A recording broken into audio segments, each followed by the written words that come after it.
నా బిడ్డకి పుట్టుకతోనే చెవుడుందన్నా. చెవుడు వల్ల మాటలు కూడా రావు. ఏదో మిషన్ పెడితే వినపడి మాటలు వస్తాయని డాక్టర్లు చెప్పినారు. దీన్నే కాక్లియర్ ఇంప్లాంట్ అంటారు. పుట్టుకతో తీవ్రమైన వినికిడి లోపంతో పుట్టిన పిల్లలకి వినికిడి మెషిన్లు లేదా హియరింగ్ ఎయిడ్స్ అనేవి పనిచేయవు. అలాంటి వాళ్ళకి ఒకటే ఒక solution, cochlear implant and cochlear implant surgery.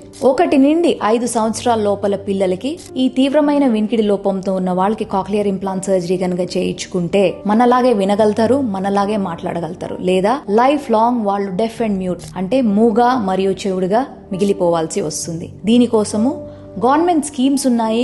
Government hospitals లో ఉచితంగా ఈ కాక్లియర్ ఇంప్లాంట్ జరుగుతుంది. అదే మా డాక్టర్ రావుస్ ఈఎన్టీ హాస్పిటల్లో ఈ 10 లక్షలు విలువ గల కాక్లియర్ ఇంప్లాంట్ అనేది ఉచితంగా చేయబడుతుంది. At the same time speech therapy అనేది కూడా ఇవ్వబడుతుంది. కాబట్టి మీకు తెలిసిన వాళ్ళు గాని ఎవరైనా వినికిడి లోపంతో తీవ్రమైన వినికిడి లోపంతో కనుక